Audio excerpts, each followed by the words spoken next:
Paulo, ¿te encuentras presente? Disculpa, buenas tardes. El siguiente ponente es Paulo Manrique. que, Quisiera saber si se encuentra presente. Si podrían darle acceso a ver, chicos.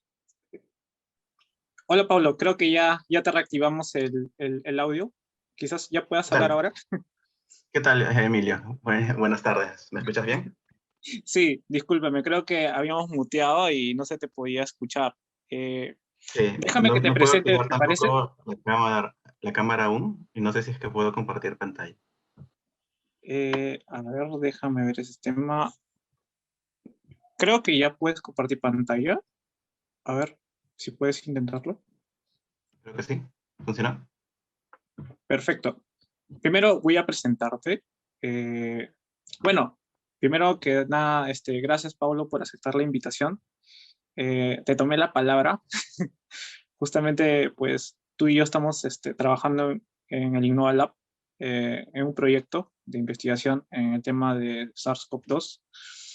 Y bueno, nuevamente agradecerte, ¿no? Como parte de que puedas compartirnos tu experiencia en este campo de cómo postular de forma competitiva un posgrado.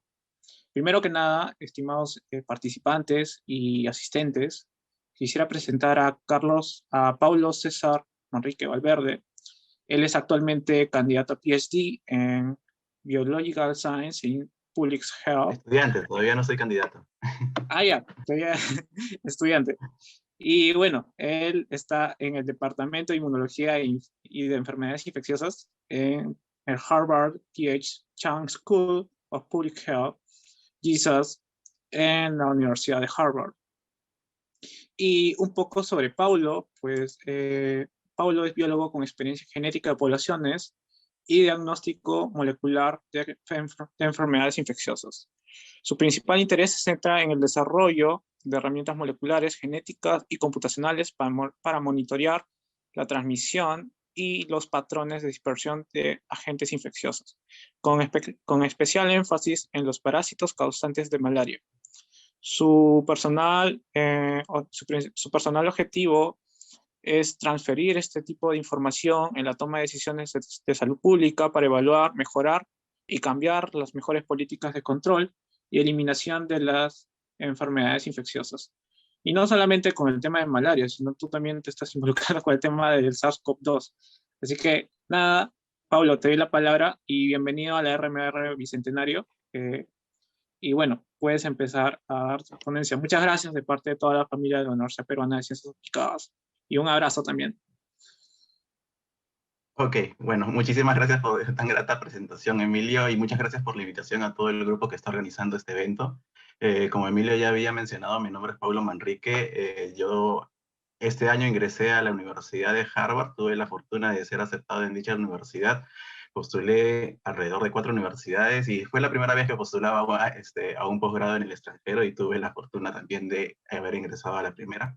Sin embargo, sé que no es algo que ocurre comúnmente, ¿no? Y bueno, voy a tratar de transmitirles mi experiencia. Ahora, lo que sí quiero dejar en claro es de que inicialmente cuando estábamos conversando con Emilio era algo como que ver cómo postular a Harvard, ¿no? Pero en realidad cuando uno decide postular a un doctorado, en realidad no solamente elige una universidad, sino hay muchos que eligen entre 10, 15 universidades para postular y trata de que cada una de esas postulaciones sea competitiva para pasar a la etapa de entrevistas y de esas entrevistas, al menos unas 4, ¿sí? Pueda obtener esa invitación, ¿no? a hacer el doctorado en las universidades. Y es por ello que decidí cambiar un poco el título a cómo postular de forma competitiva a un posgrado. Para ahondar un poquito más con respecto a mi experiencia, y algo que sí quiero dejar en claro es de que no necesariamente mi experiencia va a ser aplicable a todas las personas que están ahorita en la audiencia. Yo tengo alrededor de 11 años de experiencia trabajando en el área de enfermedades infecciosas y a diferencia de muchos estudiantes de pregrado que desde que ingresan a la universidad ya saben que quieren hacer un posgrado, ya sea una maestría, un doctorado o un doctor en science, ¿sí? En mi caso no fue así. ¿Okay? En mi caso, yo cuando ingresé a la universidad, mi único objetivo era salir de la universidad y empezar a trabajar inmediatamente en el área que me gustaba. ¿sí? El doctorado no fue una opción sino hasta 5 o 6 años después de estar desarrollándome como profesional. Y justamente gracias a toda esa experiencia en el área de enfermedades infecciosas es de que pude tener de repente cierto tipo de ayuda al momento de poder postular un doctorado, ¿no? Que algo que un estudiante que recién inmediatamente sale de la universidad y postula, a veces ese nivel de experiencia no la tiene y tiene que buscar otras formas de cómo hacer que su postulación sea competitiva. Y es por ello que lo primero que quería comenzar a hablar con ustedes era cómo saber o cómo iniciar el proceso de postulación. Y uno lo que primero se tiene que plantear es por qué desea postular un doctorado. ¿Ok? Y acá no hay una respuesta única que sea válida. Sí, todas las respuestas que ustedes se pueden imaginar son completamente válidas para ustedes, pero uno que lo tiene que tener bastante en claro al momento de la postulación.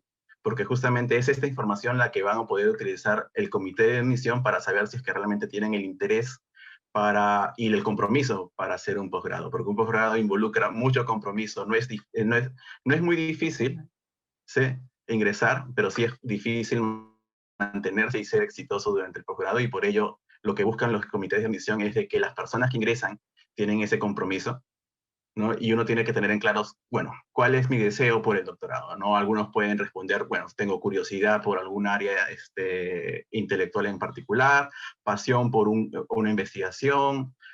Algunos pueden responder simplemente es mi única opción, ¿sí? Para mi carrera, de repente, la única opción de obtener un trabajo viene a ser tener un posgrado, ¿sí? Es cierto para muchas carreras, ¿no? Algunos desean colocar su conocimiento en práctica. Por ejemplo, en mi caso, actualmente, uno de los motivos por los cuales quiero hacer un doctorado es justamente porque deseo poner mis conocimientos en práctica. Tengo 11 años de experiencia en el área de enfermedades infecciosas y deseo en una universidad competitiva poder plantear mis ideas de investigación y ver si es que lo que creo o mis hipótesis pueden ayudar al sector de salud pública, ¿no? Algunos pueden tener algún interés académico. El posgrado, hacer un PhD, ¿sí? Abre muchos caminos en academia, ¿no? Si uno quiere agarrar y pertenecer a una universidad, ser un profesor ya a tiempo completo, tener un PhD ayuda bastante, ¿no? Otros pueden tener alguna motivación no académica, ¿sí? El PhD no solamente te abre puertas dentro de las universidades y dentro de investigación, sino también a nivel empresarial, si uno quiere hacer empresa, si uno quiere inclusive tener pues, posiciones en algún sector público, ¿sí? También el doctorado ayuda a ello, pero lo tienen que tener bien en claro, ¿no? Otros pueden responder simplemente, quiero ser experto en mi campo, ¿sí? Pero, ¿cómo saber qué es lo que deseo? ¿Por qué deseo? ¿No? Y ¿para qué me va a ayudar a responder esta pregunta? Es, en primer lugar, es porque eso es lo que realmente nos van a evaluar al momento de postular al doctorado. Y tenemos que utilizar esa información para poder convencer al comité de admisión. Pero no hay forma de convencer al comité de admisión de la universidad, sino primero te convences a ti mismo si es que realmente deseas hacer el doctorado. ¿Ok? Y tienes que preguntarte bien si es que realmente el programa de doctorado representa tu mejor interés, tanto profesional, ¿sí? El lugar en el cual deseas desempeñarte como profesional, intelectual, ¿no? El área de investigación que quiero desarrollar en el doctorado es realmente algo en lo cual yo puedo dedicarme, no solamente durante los 5 años del doctorado, sino a lo largo ya de toda mi carrera profesional, ¿no? Y personal, porque un doctorado, como les mencionaba, involucra entre 3 a 5 años, dependiendo del tipo de doctorado, o una maestría, 1 a 3 años, y involucra bastante compromiso personal porque si es que lo van a realizar en el extranjero, van a estar lejos de sus familias. En mi caso, yo soy casado, ¿no? Y es difícil agarrar y tener que separarse del entorno familiar por tanto tiempo, ¿no? Y se necesita bastante soporte familiar para ello. Entonces, para poder responder o para poder saber justamente por qué deseo un doctorado, ¿ok? Lo primero que tienen que hacerse es una serie de preguntas como saber, este es el área de conocimiento que realmente me interesa, me apasiona, ¿sí? Deseo profundizar realmente en esta área del conocimiento. Después, realmente para seguir esa pasión, ¿necesito realmente el doctorado? Por ejemplo, en mi caso, como les mencionaba, yo no opté por el doctorado apenas salí de la universidad. Algo que siempre pregoné mientras que estaba en el pregrado y durante mi primera etapa laboral fue de que yo no necesitaba un doctorado, no me gustaban los títulos realmente como para poder desarrollarme en un tema en específico. Siempre fui bastante autodidacta en ello y empecé a desarrollarme en el área de enfermedades infecciosas por mi propia cuenta. ¿Sí? Si bien es cierto, llevé muchos cursos en el extranjero, hice pasantías, etcétera, nunca me sentí menos con respecto a una persona que tenía una maestría o una persona que tenía un doctorado como para poder adquirir el conocimiento o como para poder desarrollar mi investigación en el área que me gustaba. No tuve la suerte de apenas salir, estando creo que en cuarto año o quinto año de la universidad. Yo soy de la Federico Villarreal. Federico Villarreal no hace mucha investigación, pero tuve la suerte de agarrar y poder conseguir una posición en el grupo de malaria del Instituto de Medicina Tropical Alexander von Humboldt. ¿No? Inicié en el área de biología molecular, en el área específicamente de diagnóstico. Y si bien es cierto, no me gustó mucho, porque hacer diagnóstico molecular, si bien es cierto, suena bonito, puede ser un poco repetitivo. Yo quería hacer algo de genética en enfermedades infecciosas y entonces empecé a indagar por mi cuenta cómo poder hacer genética y cómo utilizar la genética para rastrear enfermedades infecciosas. Y tuve la fortuna de que en el grupo de investigación, si bien es cierto, en ese momento no se realizaba, nunca me pusieron trabas para poder desarrollarme en esa área. Entonces empecé a desarrollar workshops y asistir a cursos y congresos internacionales para poder especializarme en esa área. Y no necesité realmente, hasta después de 5 años, optar por un posgrado, ¿no? En el 2015, cuando ya había tenido alrededor de 5 años en el grupo, yo ya lideraba un grupo de investigación en el área de genética poblacional en malaria, ¿no? E inclusive dictaba cursos para la unidad de biología molecular cada año para lo que era el rastreo de enfermedades infecciosas, ¿no? Entonces, el posgrado realmente para especializarme en el área que yo tenía interés y pasión, hasta ese momento no era algo necesario. ¿No? Cuando realmente se volvió necesario a mí el posgrado para poder continuar con esa pasión fue cuando me di cuenta de que, en primer lugar, justamente gracias a los cursos que dictaba, empecé a tener alumnos que querían trabajar conmigo. ¿Ok? Para poder desenvolverme ya de manera más independiente con esos alumnos y ganar propios proyectos, sí necesitaba un posgrado, ¿no? Porque para postular a proyectos, al menos necesitas una maestría. Entonces postulé una maestría, adquirí la maestría, ¿no? Y ya empecé poco a poco a interesarme, bueno, ya tengo la maestría, necesito de repente para ganar proyectos más grandes o poder independizarme ya como investigador dentro de la universidad, empecé a evaluar la posibilidad de un doctorado. Pero eso no nació de manera inmediata en mi caso, ¿no? Luego, ¿hacia dónde deseo llegar a mediano y largo plazo? También es otra pregunta importante que uno se tiene que plantear al momento de querer optar por un posgrado, ¿ok?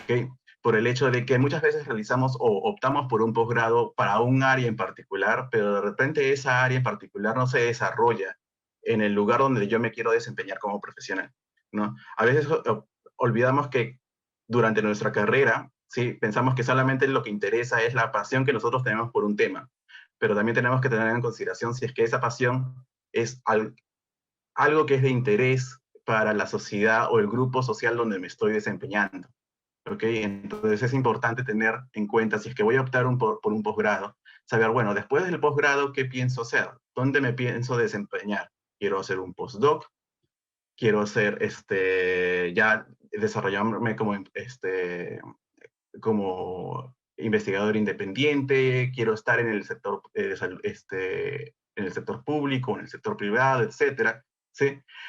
¿Y para qué? Para que justamente durante el posgrado ustedes no solamente empiecen a adquirir algún tipo de habilidad técnica, sino también las otras habilidades que se requieren para el lugar donde o el trabajo en el cual se quieren desempeñar. ¿Ok?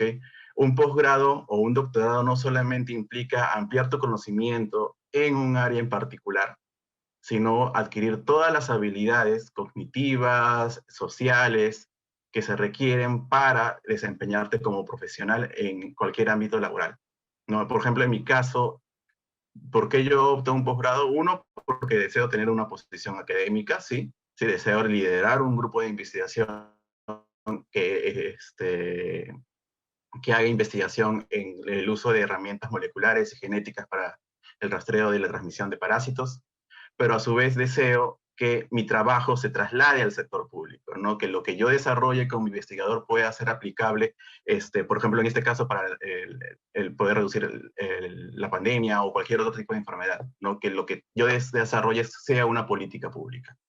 Entonces, para ello necesito no solamente adquirir conocimientos con respecto, bueno, a biología computacional, genómica, para saber cómo utilizar esas herramientas en el rastreo de enfermedades infecciosas, sino también necesito adquirir habilidades como cómo manejar un equipo de trabajo, ¿sí? Cómo agarrar y comunicarme de manera eficiente con los stakeholders, ¿no? Con los financiadores, cómo comunicarme de manera eficiente con el sector de salud pública, empezar a hacer esos nexos, esos contactos durante el doctorado, ¿no? Y es importante saber también, como les mencionaba, las habilidades y conocimientos que necesito para alcanzar esas metas, ¿no? No solamente son habilidades o técnicas que me permiten profundizar en un tema, sino tienen que ser un conjunto de habilidades que, que nos van a permitir a nosotros ya como doctorantes poder desempeñarnos bien en la función que queremos, ¿no? Otra pregunta que también se tiene que plantear mucho es si es que están listos para más universidad. Algunos salen de la universidad y ya están cansados de seguir estudiando. La rutina de la universidad es bastante compleja, ¿sí? No solamente es la vida social, no solamente son los estudios, son los trabajos que te dejan durante cada una de las clases, y en el doctorado se hace mucho más intenso. Si bien es cierto, durante la universidad uno ya tiene cursos muy estructurados, durante el posgrado los cursos van a haber cursos estructurados, pero también van a haber cursos de mayor especialización, ¿okay? Los cuales son muchos más intensivos y los tienes que saber manejar no solamente tu tiempo para esos cursos, sino también tu tiempo para la investigación que vayas a desarrollar. Entonces, involucra un compromiso bastante serio por parte de uno y uno tiene que ser consciente de ello. El otro problema es el financiamiento, ¿sí? Si es que uno ya decide o está pensando en un doctorado, tiene que ver, bueno, ¿y esto cómo lo pago? ¿No? A nivel nacional, un posgrado puede estar rodeando los 1.000 soles a 2.500 soles mensuales, ¿sí? Pero a nivel internacional, un doctorado es bastante costoso, ¿no? Por ejemplo, solamente con respecto al tuition, que viene a ser la mensualidad de la universidad, son alrededor de $50.000 que se paga anual para un doctorado. Entonces uno tiene que ver esto cómo se financia. Lo financio por mi cuenta, lo financio, hay becas, ¿ok?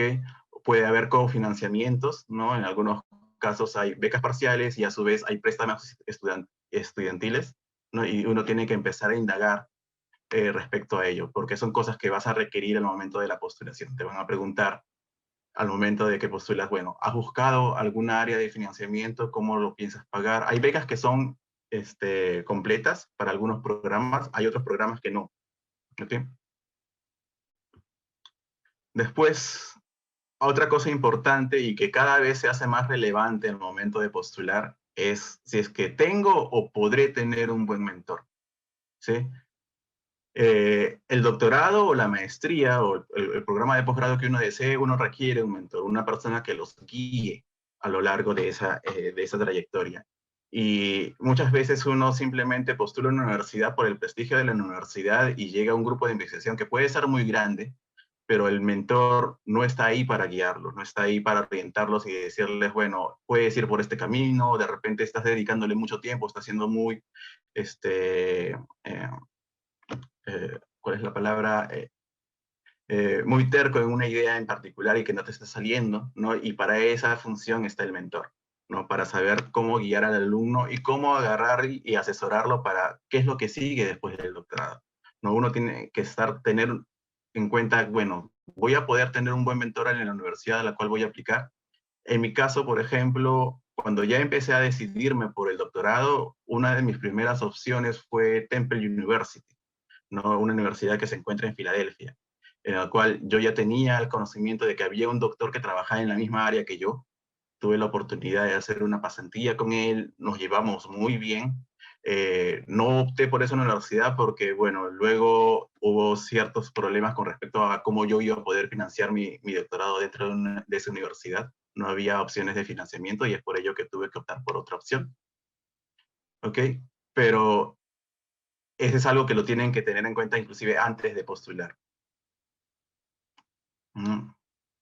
Una vez han definido bien cuáles son sus motivos realmente para postular, lo otro es empezar a buscar, bueno, ya tengo la decisión, ahora, ¿qué necesito para realizar esa aplicación?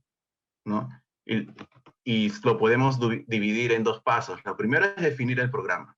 ¿Sí? Si ustedes ya tienen una pasión, una área intelectual en la cual tienen curiosidad, bueno, tengo que saber en qué programas de doctorado o qué programas de maestrías justamente esa área se desarrolla.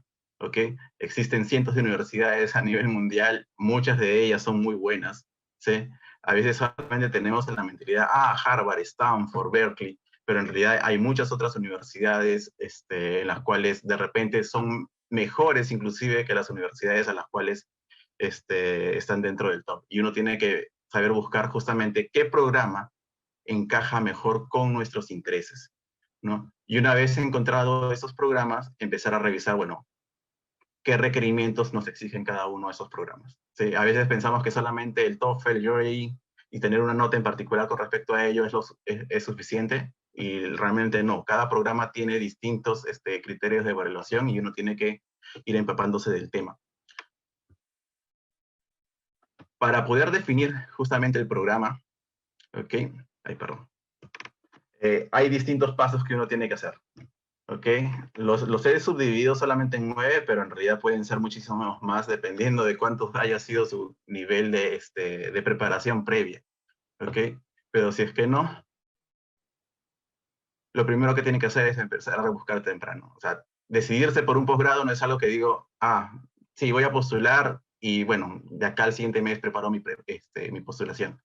¿Sí? A mí al menos me tomó alrededor de un año, perdón, 6 meses, ¿sí? Poder buscar un buen programa que se alinee con mis objetivos, ¿sí? ¿Cuántos programas busqué yo? Inicialmente fueron alrededor de 10. Sin embargo, al final solamente postulé a 5, ¿ok? Pero hay personas que postulan a 10, hay personas que postulan a 20. Me acuerdo que cuando estuve en el proceso de entrevistas le preguntábamos a una chica a cuántas entrevistas había asistido, y nos mencionó que había asistido a 10 entrevistas en distintas universidades, ¿no? Y que ella había postulado, para tener esas 10 entrevistas, había postulado a 16 universidades distintas. Ahora, ¿cómo comenzar esa búsqueda? Hay distintas formas, ¿sí? Una opción es Find a PhD, es una plataforma en internet en la cual, en base a la disciplina, el lugar, la institución o el tipo de PhD o de programa, uno puede empezar a buscar en internet, bueno, qué programas hay, ¿no? Recuerdo que cuando recién me empecé a plantear con respecto a hacer un doctorado, la primera área de investigación o disciplina que me gustó fue biología evolutiva. Entonces empecé a buscar programas de biología evolutiva. Sin embargo, yo tenía el interés de que quería hacer biología evolutiva, pero en enfermedades infecciosas. Entonces, cuando buscaba programas de biología evolutiva, casi todos eran con respecto a ecología. No encontraba ningún programa de biología evolutiva que se alineara con mis objetivos. Entonces empecé a cambiar la estrategia de búsqueda. No busqué ya utilizando plataformas, sino empecé a buscar con respecto a investigadores que realizaban lo mismo que yo, ¿no? Buscaba papers y en esos papers veía, bueno, quién era el autor principal, quién era el,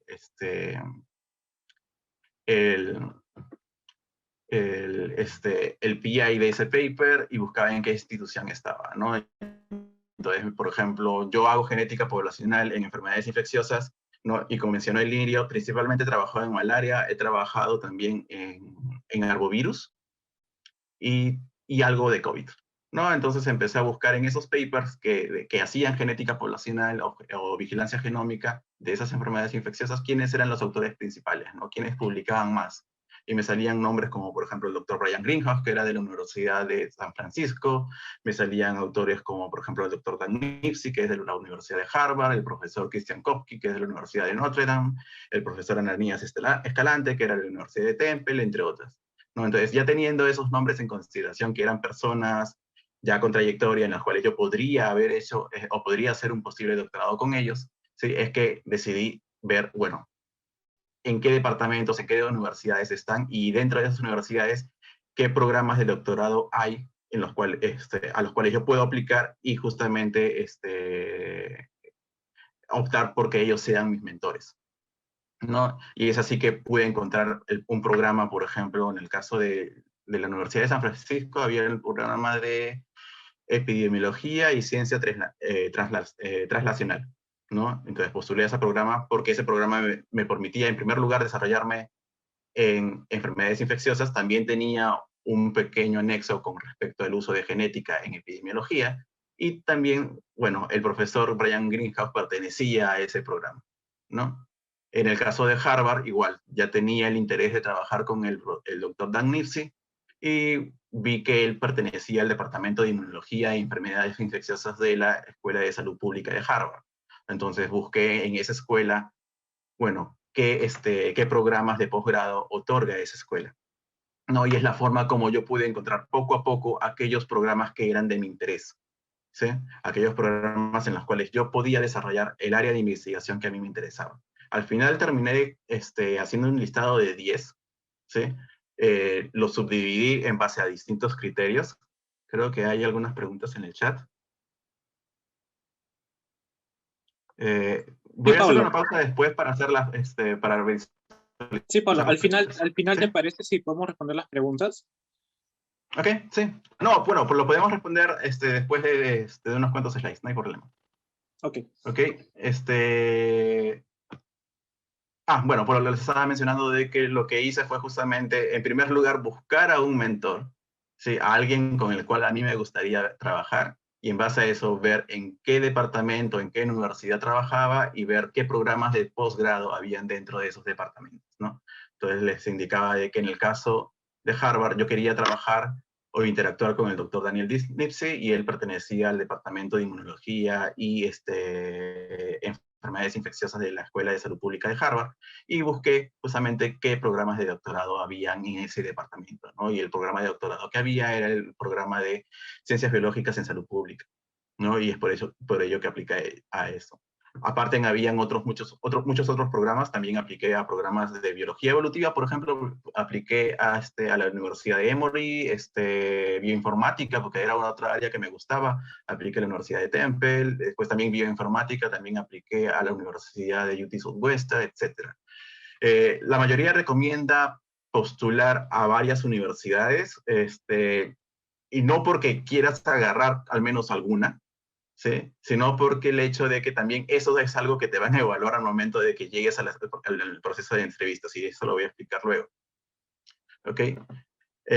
Ahora, ¿cómo elegir en universidades? Como les mencionaba, es en base a su tema de interés, pero a su vez es importante al menos tener un grupo de universidades top, otro grupo de universidades intermedias y otro grupo más bajo, como para poder tener más chances. Pero todas esas universidades a las cuales apliquen, ustedes tienen que tener en consideración de que tienen que estar, los programas tienen que ser similares, ¿no? Si voy a aplicar a un programa de biología evolutiva en ecología, no tenía mucho sentido para mí, ¿no? Y al momento de la postulación se hubiera visto mal, porque hubieran pensado de que, bueno, esta persona todavía está tanteando a ver en qué área de investigación realmente se quiere desarrollar. Perdón. Por algún motivo se congeló mi pantalla.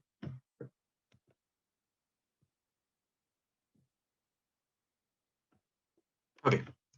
Entonces, definimos el programa y tenemos que identificar qué tipo de posgrado desean. Sí, hay distintos tipos de posgrado, y eso va a depender mucho de la disciplina en la cual uno se desarrolle. Si uno es médico, a veces uno opta más por un MD, ¿sí? En ciencias optamos primero por una maestría, luego por un doctorado. Hay distintos tipos de doctorado, ¿sí? Hay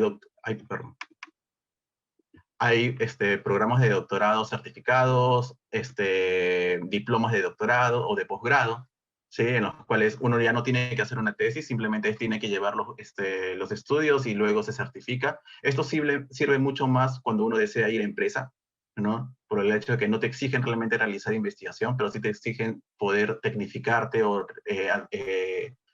adquirir mayor cantidad de habilidades técnicas. Sí, los doctorados que sí son para investigación son dos, son los doctorados, el el doctorado en filosofía o el PhD, ¿no? Y el Doctor of Science, ¿no? O el doctor en ciencias, doctor de ciencias. Para Estados Unidos, por lo general, estos dos doctorados son casi equivalentes, ¿sí? Pero en el caso si uno postula a Europa, ahí sí hay diferencias, ¿ok? En el caso del PhD, que si bien es cierto es el más conocido, ¿ok? El PhD para Europa es un doctorado en el cual uno realiza los 3 o 2 años de estudio, realiza una investigación en particular, ¿sí? Profundiza, si bien es cierto, el conocimiento, pero lo que importa más es que profundizar el conocimiento es adquirir algún tipo de habilidad y poder aplicarla a futuro, ¿ok? Entonces el tiempo que requiere realizar un PhD tiende a ser más corto. Si uno ya tiene la maestría, hacer un PhD no toma más de 3 años. ¿Ok? Y con una sola publicación científica es más que suficiente para poder obtener el grado. En el caso del el Doctor of Science, perdón, el Doctor of Science es un doctorado en el cual lo que sí se premia es el desarrollo de un área de investigación. Entonces, las personas que hacen un Doctor of Science son personas que no solamente llevan los cursos del PhD, a su vez, realizan investigación por alrededor de 5 años y sacan 3, 4 o 5 artículos científicos en esa misma área de investigación. ¿Sí? Lo que se busca con el Doctor of Science es justamente ya el desarrollo de un área de investigación en particular y tu profundización en ese tema. ¿Sí?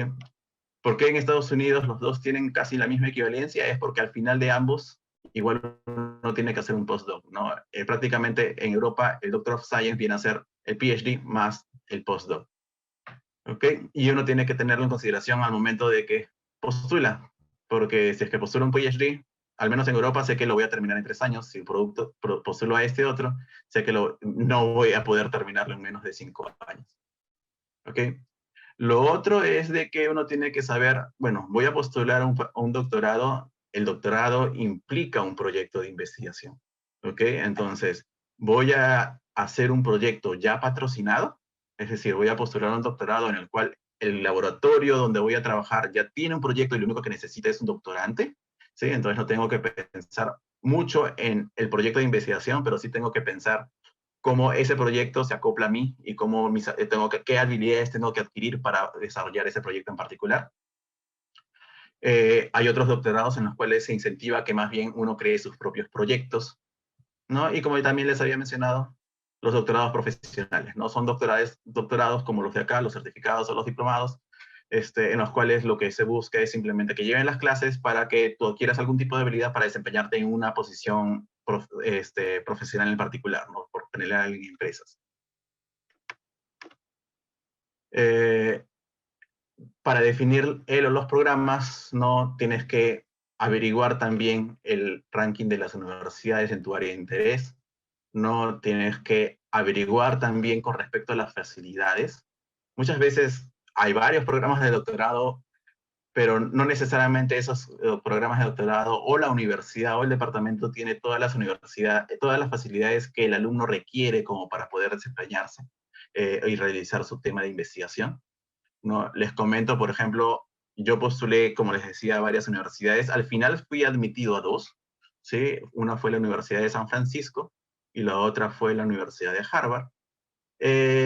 Y yo quería hacer, en el caso de la Universidad de San Francisco, ¿sí? El programa que ingresé fue un programa de epidemiología. Entonces, ese departamento no tenía mucha infraestructura de laboratorio, ¿no? Y lo que yo quería hacer, o lo que quiero hacer, mejor dicho, es desarrollar herramientas moleculares y genómicas para aplicarlos en epidemiología. Entonces, el programa no tenía mucha infraestructura como para poder yo hacer el desarrollo de nuevas herramientas, el desarrollo de nuevas técnicas. Pero sí me daban la facilidad de que, bueno, como no tenemos infraestructura de laboratorio, tú puedes agarrar y hacer esa parte en la Universidad de Berkeley o en la Universidad de Stanford, porque tenían nexos. ¿Sí? En el caso de Harvard, más bien era lo contrario. ¿Sí? Harvard, el programa de ciencias básicas en salud pública es un programa en el cual la infraestructura de laboratorio es muy buena. ¿Sí? Tienen personas en estadística y en epidemiología, pero realmente estadística y epidemiología no es su fuerte.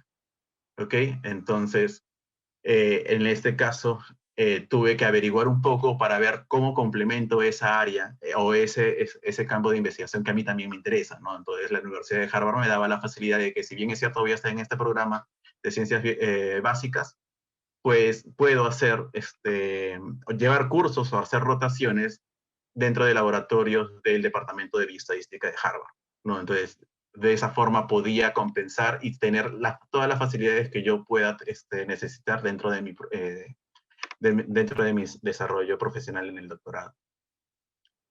Otra cosa importante a tener en cuenta es de que a veces es importante probar antes de comprar, ¿no?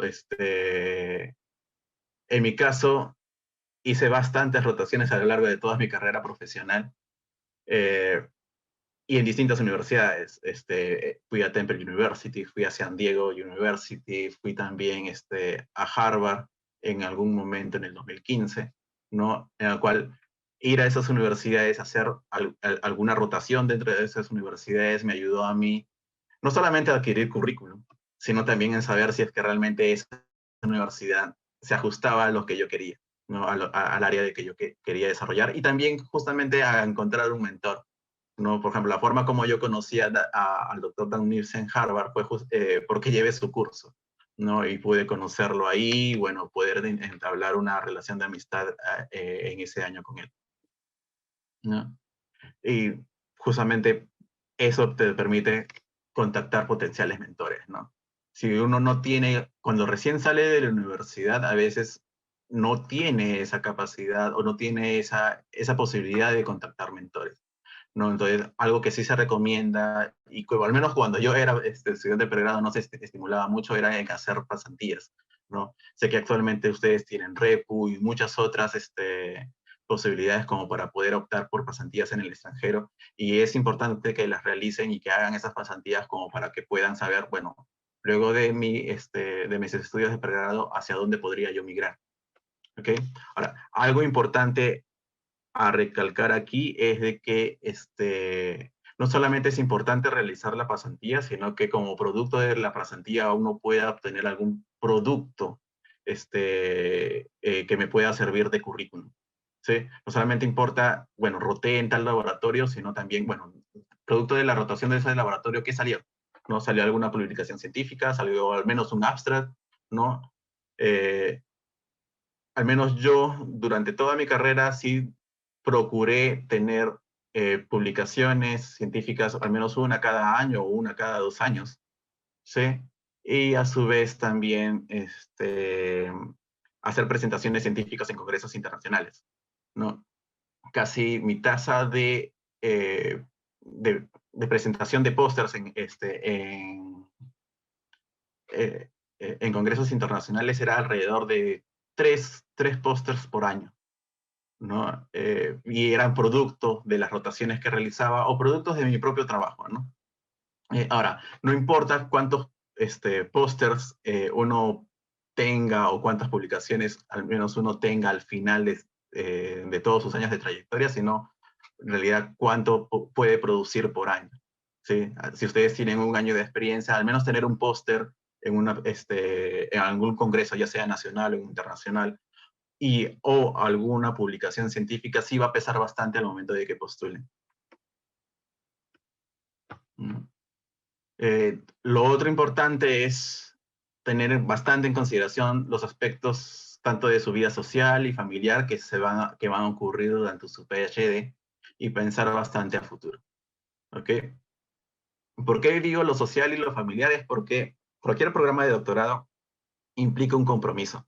¿Sí? Un compromiso en el cual ustedes se tienen que separar de sus familiares, un compromiso en el cual ustedes tienen que dedicarle tiempo completo a ese programa. ¿Sí? Y ver cómo balancear eso con su vida familiar, ¿sí? Y si es que no lo pueden hacer, en realidad, bueno, traten de encontrar algún tipo de soporte, ¿no? Al menos cuando ingresé a Harvard y también cuando, bueno, recibí la carta de aceptación en San Francisco, eh, los doctores o las personas del comité de admisión, a todos los estudiantes internacionales sí nos recomendaban bastante de que, bueno, piénsenlo bien, ¿no? Y bueno, y si es que tienen alguna duda, acá tienen la oficina internacional como para poder ver en cómo los aconsejamos, cómo los asesoramos, porque sí involucra un compromiso bastante fuerte y es un gasto emocional bastante fuerte poder desarrollarse durante el doctorado, ¿no? Lo otro es el pensar a futuro, lo que ya les había mencionado anteriormente es no solamente importa cuál es el programa de doctorado al cual voy a postular, sino, bueno, ese programa de doctorado al cual voy a postular, ¿para qué lo voy a hacer? ¿A dónde me pienso desarrollar a futuro? Sí, muchas veces optamos simplemente un programa porque nos gusta el tema, ¿sí? Pero no tomamos en consideración si es que realmente ese tema lo puedo desarrollar en el lugar donde yo deseo, ¿no? Por ejemplo, en mi caso, yo quiero que al final de mi doctorado y de mi etapa de postdoc, poder volver al Perú.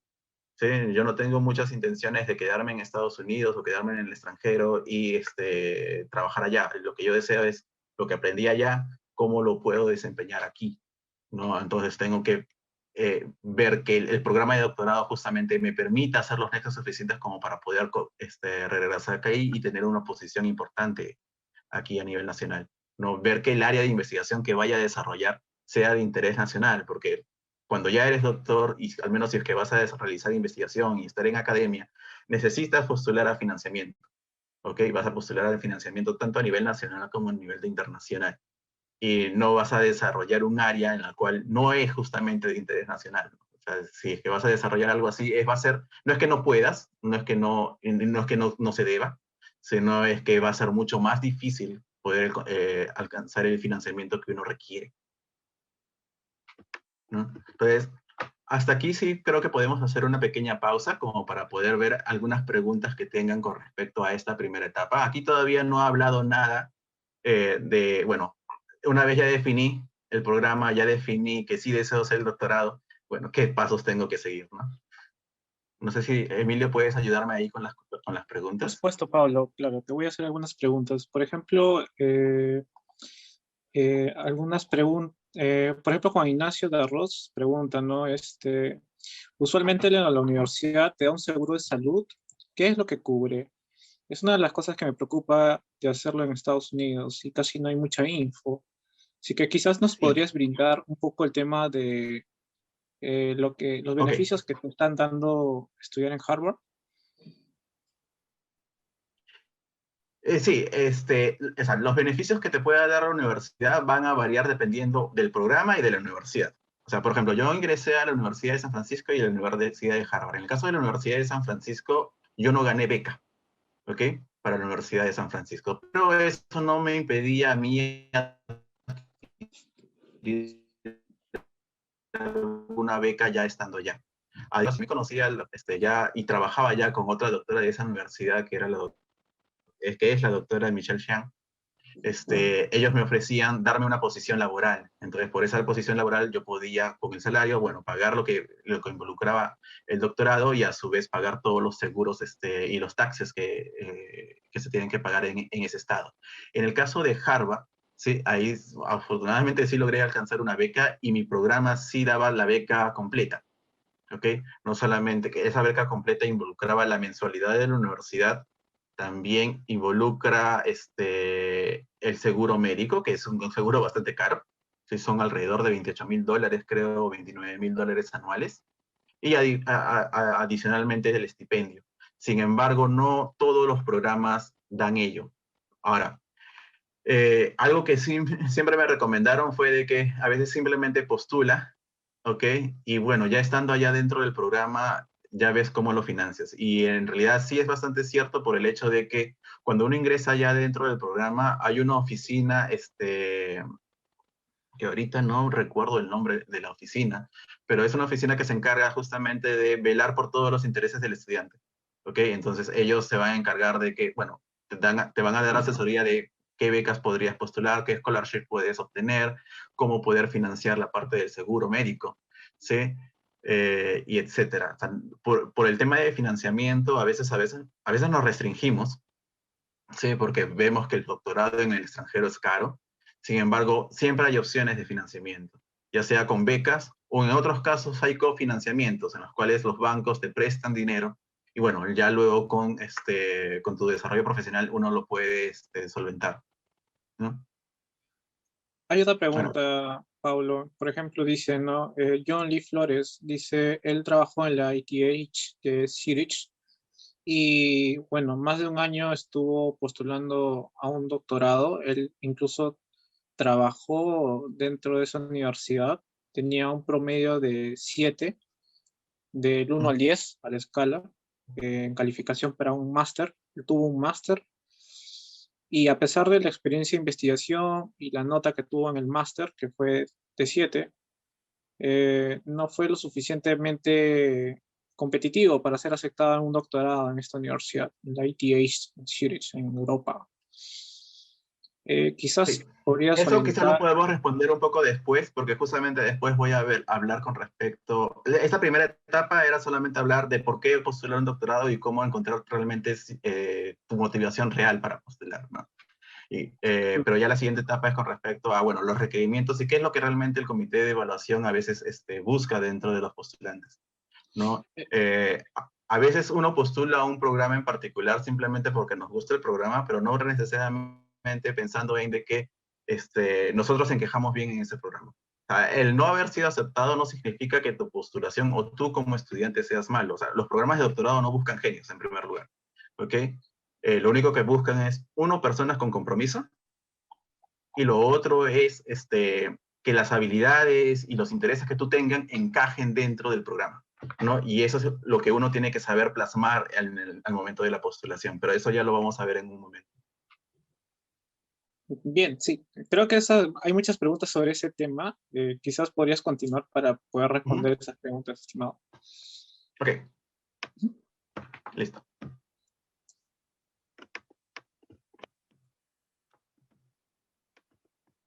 Ok.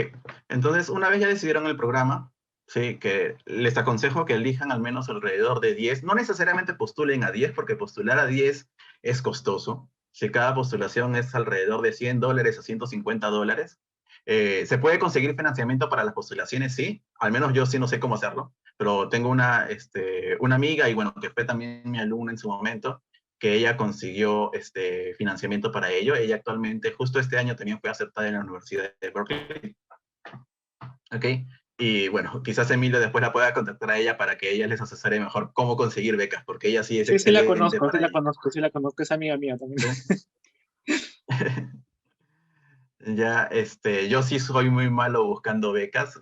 Casi siempre que he buscado becas nunca las he obtenido, salvo esta. Ya, pero ya, bueno, una vez habiendo decidido, bueno, a qué postular, a qué universidad o qué programas postular, ¿ok? Lo importante es, bueno, empezar a buscar qué requerimientos me exigen esas universidades, ¿no? Y los requerimientos son múltiples, o sea, no es que haya un estándar realmente para cada universidad. Casi siempre lo normal es que te exijan notas, ¿sí? Un personal statement y un statement of purpose y cartas de recomendación, ¿sí? Pero igual cada universidad pesa distinto estos requerimientos. De todo esto, ¿qué es lo más importante? Generalmente el personal statement y el statement of purpose, que es justamente el lugar donde uno plasma el por qué es importante para ti hacer un doctorado y por qué tú como posible candidato podrías encajar bien dentro de ese programa. Las notas, si bien es cierto, a veces nos preocupamos bastante por las notas, pesan sí, pero no tanto como uno piensa. O sea, el asunto es de que cuando uno postula al doctorado, no eres el único que postula, postulan cientos, si no miles. ¿Ok? Solamente para darles un ejemplo, creo que para la Escuela de Ciencias y Artes de Harvard postulan más de 20.000 personas, ¿no? Y solamente se aceptan alrededor de 150. Entonces, la universidad necesita algún tipo de filtro como para poder no revisar esas 20.000 postulaciones, sino solamente revisar un pequeño grupo, ¿no? Entonces, para ello sirven las notas, ¿ok? Pero con que uno pase los estándares mínimos es más que suficiente, ¿no? A veces nos preocupamos, me acuerdo que tenía también otro estudiante que es Julio Miranda, él se preocupaba bastante por su GRE, ¿no? Yo di el GRE 2 veces, ¿ok? La primera vez fue un desastre. No me fue nada bien, y aparte que era la primera vez que me enfrentaba a ese tipo de examen. Y la segunda vez me fue un poco mejor, pero no tan bien como yo esperaba. O sea, por ejemplo, la mayoría que postula dice, sí, yo tengo pasé el percentil 90, o pasé el percentil 95, o inclusive algunos 97, ¿no? En mi caso, para verbal, por ejemplo, con los ajustes llegué a percentil 75, ¿no? Para matemáticas sí me fue mucho mejor, pero la verbal sí era, al menos no es muy fuerte, ¿no? La parte escrita sí, pero la parte de manejo de vocabulario, soy muy malo.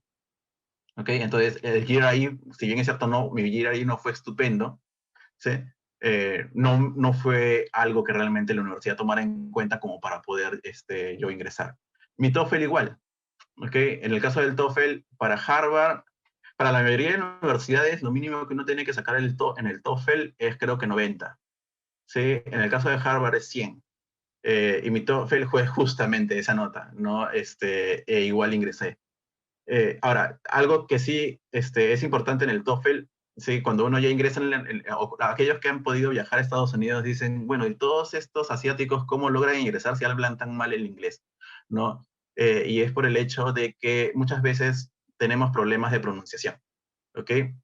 Y, por ejemplo, yo tengo serios problemas de pronunciación. Y si bien es cierto, llegué a 100 en el TOEFL, ¿sí? Fue justamente por mi writing y mi reading, porque sí saqué muy buenas notas ahí. Pero en el caso de mi speaking, yo saqué menos de 25, ¿ok? Entonces, algo que sí me exige a mí Harvard es de que yo tenga que llevar cursos de fluidez en inglés para poder pasar esa nota de 25 de acá a 6 meses, ¿no? Entonces, Harvard al menos las universidades no te van a descalificar porque no hables muy bien, ¿sí? Simplemente la nota les va a servir a ellos de referencia como para que una vez estés dentro del programa, bueno, ¿cómo te ayudamos a ti para mejorar tu capacidad de hablar el idioma de manera efectiva, ¿no? Respecto a las notas de los estudios de pregrado, sí, también son importantes, sí, igual el threshold entre universidad y universidad varía, algunas universidades tienen un threshold de 3, sí, otras universidades te piden un GPA mayor a 3.5, creo que el de Harvard es 3.5, sí, pero igual va a depender mucho del programa, ¿ok?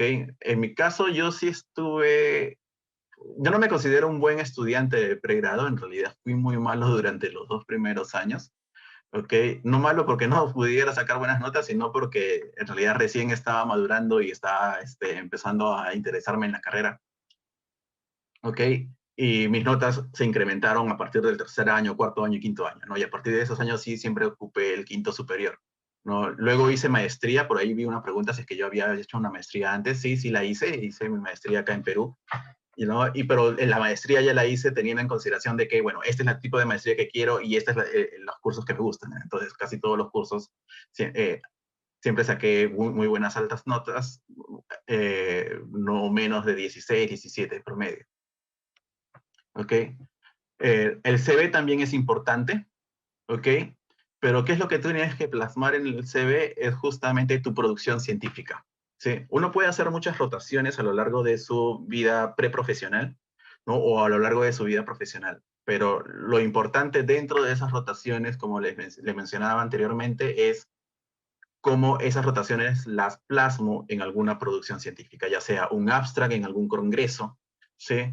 O un artículo científico. Si ustedes logran tener al menos un artículo científico, ya es un plus para postular a la universidad. Yo recuerdo que cuando estaba dentro de las entrevistas de Harvard, era el único, no, perdón, éramos 3 que teníamos maestría, ¿sí? De los 3 que teníamos maestría, había un chico que tenía maestría, pero no tenía ninguna publicación científica, entonces para él era mucho más difícil poder demostrar de que, bueno, tengo esta trayectoria laboral, toda esa trayectoria académica, pero bueno, no pude materializar eso en nada concreto, ¿no? En cambio, en mi caso, como les mencionaba, tengo alrededor de 7 publicaciones. Ahora, no se fijen porque tengo yo varias publicaciones, eso fue el plus, en realidad con una nada más basta, ¿no? Pero yo ya tenía publicaciones científicas, muchas participaciones en eventos internacionales, inclusive ya había ganado, nosotros, al menos en enfermedades infecciosas, hay un congreso a los cuales todos apuntamos, que es el ASTMH, que es el American Society of Tropical Medicine. Sí, ese congreso se realiza todos los años y siempre hay un premio para el investigador nuevo, ¿no? Entonces yo en el año 2019 participé en ese concurso y bueno, salí segundo puesto. Y bueno, eso sí, obviamente pesaba dentro de mi currículum, ¿no? Pero no necesitan ganar un premio o un honor, basta con que ustedes publiquen, ¿no? Ya sea en abstracts, en congresos o en revistas, de preferencia internacionales. ¿Ok?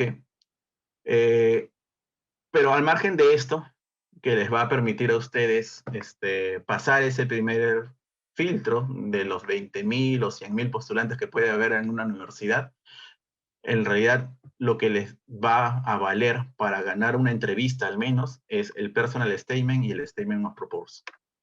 ¿Ok? ¿Qué miden estas dos? Son distintas cosas. El personal statement, en primer lugar, mide tu motivación.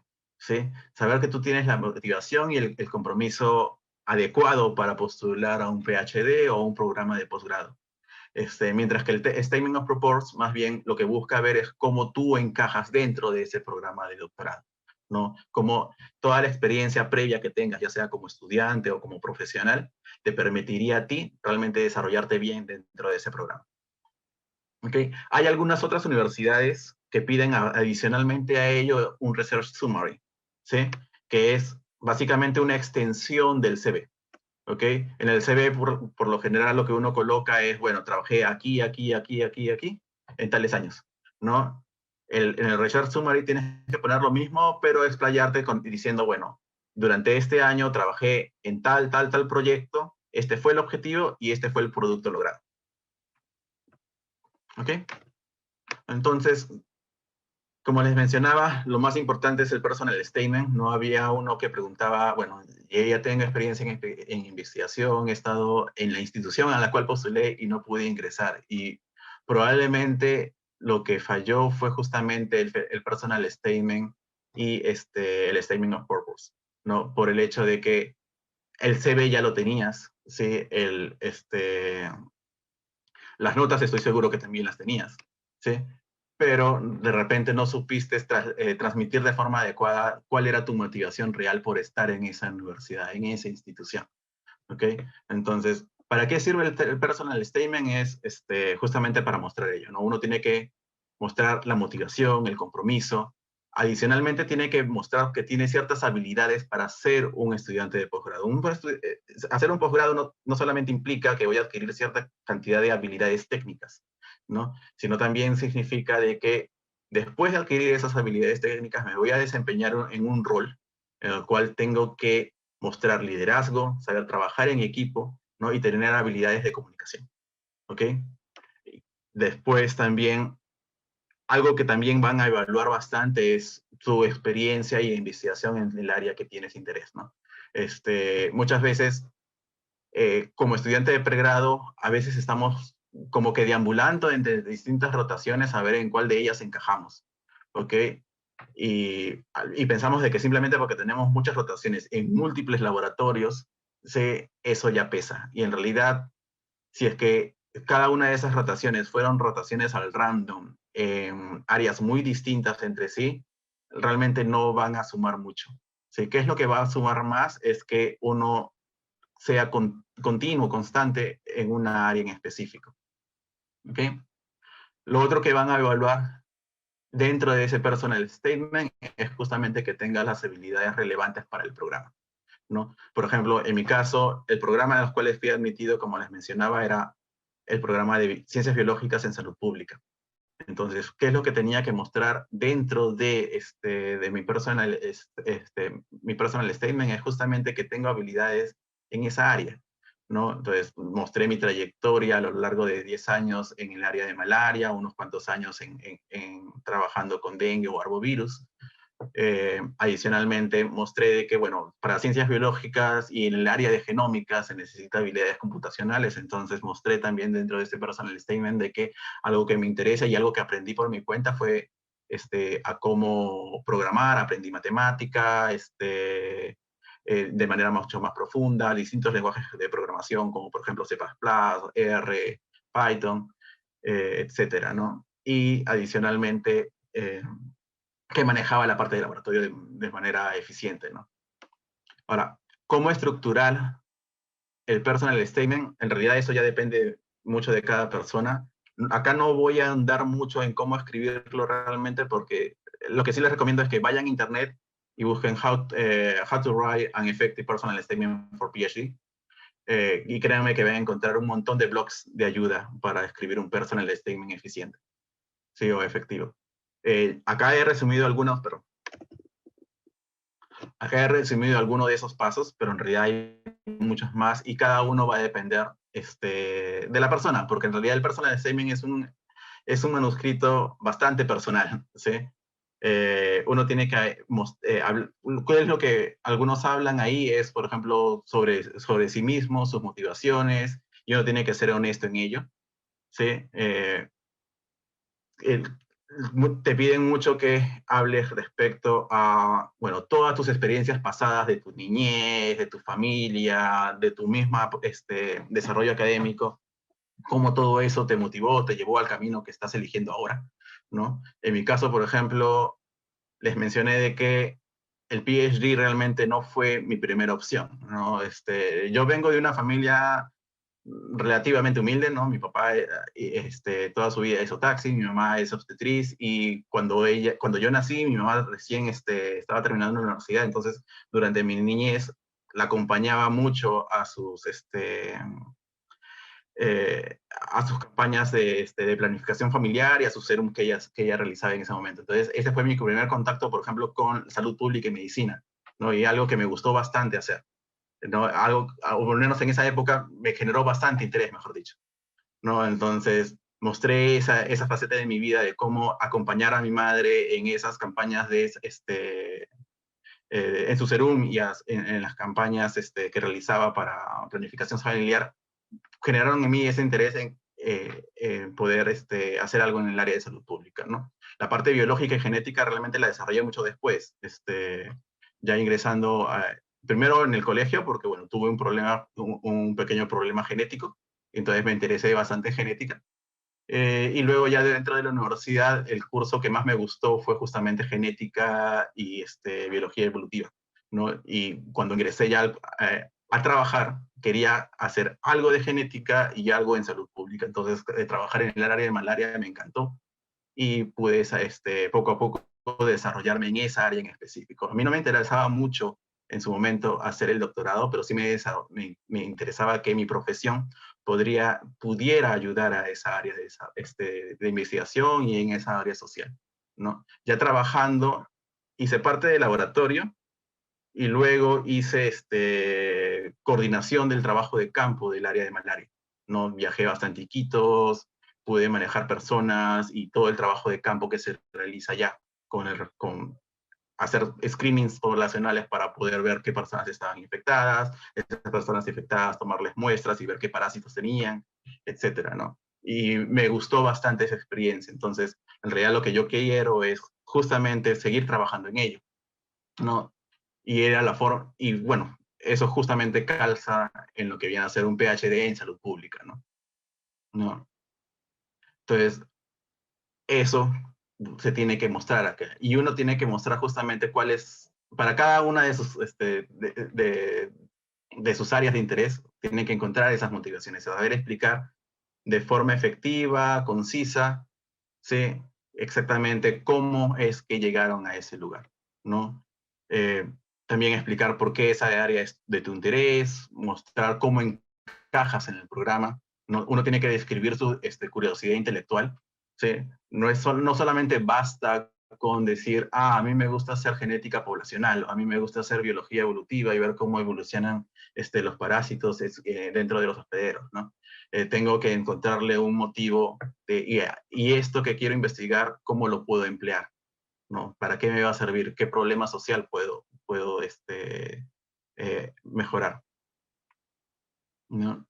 Adicionalmente a ello, también lo que uno puede colocar es cada experiencia que uno ha tenido, ya sea en el pregrado, en su niñez, o ya en su etapa laboral, cómo le ha permitido adquirir nuevas habilidades, ¿no? Por ejemplo, en mi caso, cuando me empecé a desarrollar como ya hacer genética propiamente dicha, genética poblacional, la primera traba que tuve fue justamente, bueno, tengo muchos datos genéticos, muchos datos genómicos, ¿cómo lo analizo? ¿No? Entonces, algo que tuve que aprender a la mala fue programación, ¿no? Y no, programación, yo tengo 33 años, o sea, no nací con una computadora, con un celular en la mano, la computadora recién la toqué cuando estaba en la universidad, ¿no? Y tuve que aprender a la mala cómo programar para poder hacer lo que me gustaba, ¿no? Entonces, fueron habilidades que tuve que adquirir justamente para desarrollarme en el área que me gustaba. Otras cosas fueron retos también, ¿no? Uno puede colocar retos, cosas que de repente le fueron difíciles en su momento y que supo cómo enfrentarlas, ¿no? Y una vez escrito el personal statement, lo importante es revisarlo una, dos, tres veces y pedir ayuda, ¿ok? El personal statement lo escribes para alguien más, entonces es importante que alguien más te lo revise. En mi caso, escribir mi personal statement me tomó alrededor de un mes, tener un personal statement que a mí me gustara, ¿ok? Y una vez hice eso, fui donde mi mentora, que en ese momento era la doctora Michelle Xiang, y bueno, le dije, ¿sabe qué, doctora? Estoy postulando a las universidades, lea este personal statement y deme sus correcciones, ¿no? Las correcciones tenían múltiples propósitos. En primer lugar, para saber si es que estaba plasmando realmente lo que quería, lo estaba plasmando de manera correcta, verificar de que utilizando el lenguaje adecuado, porque uno no es nativo en el inglés, entonces necesita a alguien que de repente hable mejor el inglés que uno, como para que pueda encontrar esos errores, ya sea de spelling o gramaticales, o de repente utilizar una palabra en un contexto inadecuado. Lo otro es de que el personal statement, al ser una motivación, ¿sí? Tiene que ser algo que enganche, ¿sí? Tiene que ser algo que a la persona que va a leerlo lo atrape dentro de la historia. ¿Ok? Entonces también tienes que circularlo entre tus familiares o amigos como para ver si es que, ya, mi personal statement te gustó, no te gustó, está escrito de forma muy plana. Por ejemplo, yo soy científico y soy una persona muy, eh, ahorita no recuerdo el adjetivo, pero o sea, no demuestro mucho emociones y eso lo plasmo en mi forma de escribir, ¿ok? No soy una persona que tenga mucho tacto, entonces escribo de forma muy plana, muy horizontal, no soy de enfatizar cosas, ¿no? Entonces necesitaba encontrar alguna manera de cómo poner eso en texto, ¿no? Entonces me ayudó bastante compartirlo esto con mi esposa, con mi hermano, con algunos amigos, como para que ellos me digan, ya, esta parte de acá, esta anécdota, en realidad, no, no pega, ¿no? Ponle más carne, ¿no? O cosas por el estilo, ¿no? Y nuevamente, el personal statement está hecho para buscar tu entusiasmo y compromiso por algo, por el camino que has elegido, ¿sí? La universidad, el posgrado no está hecho para que simplemente generar novels, ¿sí? En realidad está hecho para tener personas con entusiasmo y compromiso en hacer investigación en un área en particular o trabajar en un área en particular, ¿no? Y eso es lo que se tiene que plasmar aquí, ¿okay? El otro documento que nos exigen es el Statement of Purpose, ¿sí? Y sí tiene que ser directo, ¿ok? En el Personal Statement uno puede, dependiendo de la universidad, ¿sí? Uno puede invertir entre 3.000 a 10.000 palabras, que prácticamente son entre 2 hojas a 5 hojas, ¿sí? Ahora, mi recomendación es de que no hagan más de hoja y media, porque tengan en consideración de que el comité de admisión no revisa una postulación, 2 o 15 postulaciones, sino revisan cientos. Entonces, mientras más larga hagas tu personal statement, más los vas a aburrir, ¿no? Y menos lo van a leer tan rápido que no vas a llegar a transmitir el mensaje que quieres, ¿no? Entonces uno tiene que aprender a ser conciso y solamente en cara y media poder trasladar y transmitir todo ese entusiasmo y compromiso que tienes por el programa de doctorado. En el caso del Statement of Purpose, es más bien para ver qué tan bien encajo, ¿sí? Y entonces tienes que mostrar más que tu motivación, son aquellas competencias que tú tienes para desempeñarte bien en el programa, ¿no? ¿Qué es lo que lee el comité dentro del Statement of Purpose? Si es tu motivación, uno tiene que escribirlo de forma que se nota que estás motivado y entusiasmado por el área, ¿sí? Pero tienes que mostrar que tienes la competencia para que puedas desempeñarte bien en esa área, ¿no? Esa competencia viene a ser justamente tu trayectoria, ya sea como estudiante o como profesional, ¿no? Describir bien qué retos has tenido durante tu etapa de estudiante, ¿no? ¿Qué preguntas de investigación has desarrollado? ¿Cómo las has desarrollado? ¿Qué te ha permitido adquirir o ganar con ese conocimiento generado, ¿no? Y a su vez el potencial que tú tengas a futuro, ¿no?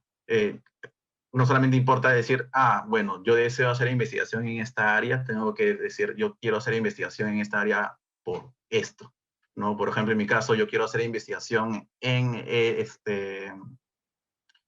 el desarrollo de herramientas moleculares y genéticas para el análisis de enfermedades infecciosas, pero porque quiero que esas herramientas ayuden al sector público para poder prevenir o controlar mejor las enfermedades futuras.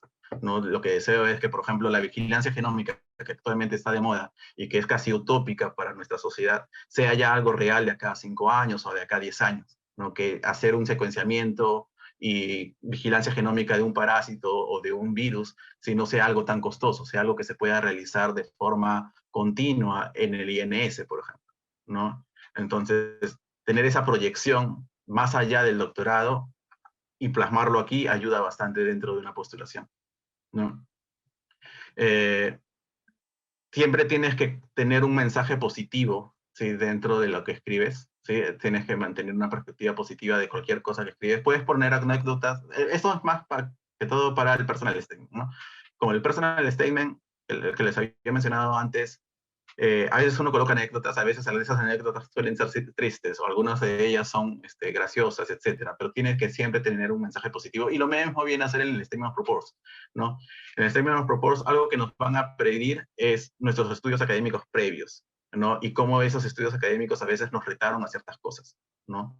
Todo lo difícil que fue poder obtener un título, o poder llegar a generar un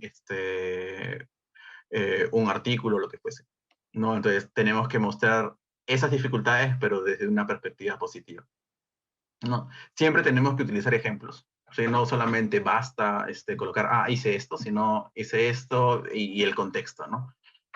Por ejemplo, algo que yo coloqué fue que no solamente tenía experiencia haciendo investigación, sino también tenía experiencia docente, ¿no?